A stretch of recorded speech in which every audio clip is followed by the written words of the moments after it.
Regarding the alleged accidental firing of missiles on Pakistan by India, experts say that the mistake may have been made at more than one stage. And it's frustrating to admit a mistake 2 days later. But similar mistakes have been made in other countries in the past. After research so far, though, India has admitted that the missile that fell in Mian Channu area of Pakistan last Thursday belonged to its. They said the mistake was due to a technical glitch, but India had not yet provided details of its investigation to Pakistan. While Indians are saying the incident happened during routine maintenance, it is understood that a number of mistakes may have been made in launching such a missile. If you just look at the theory, for this process you have to lock the target on the computer, hit the missile, power up the body of the missile, so that it warms up the whole system, and it is ready to go. Yes, then you have to look at its speed. For some missiles you have to pull the plug. It looks like it was powered up during maintenance to check the system, when someone accidentally launched it. If we talk about the reasons for the accidental launch of the missile, if it is a testing facility, the launching authorities may get more permission, but if it is a functional missile, its launching protocols will be very different. During a missile test, it is possible that the missile went in the wrong direction, or go in the wrong direction. This raises the question of whether international law exists if a missile accidentally lands in another country.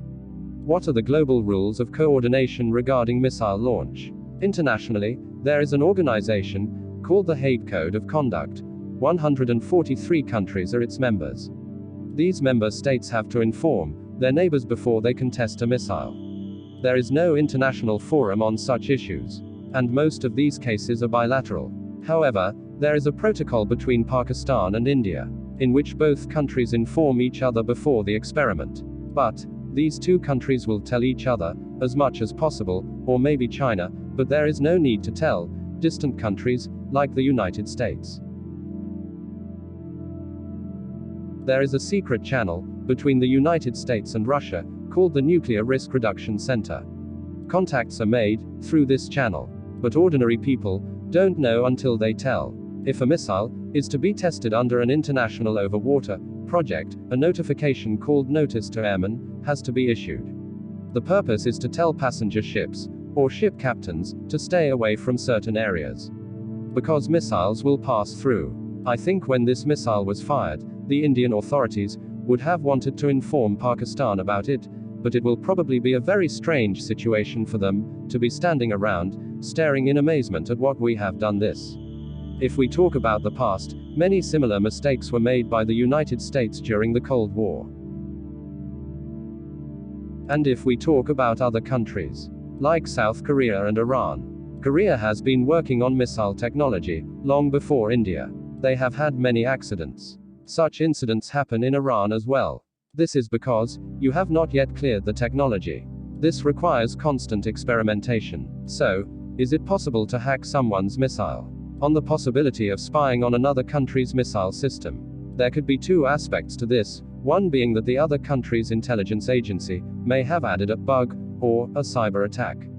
This is something we've seen a lot since 2009. And it would not be wrong to give example of Israel, which has damaged many of Iran's installations through the Stuxnet virus.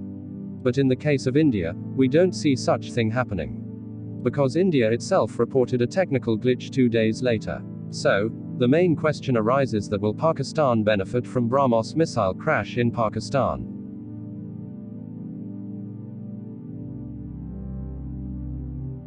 This will be a day of good fortune for Pakistani missile makers.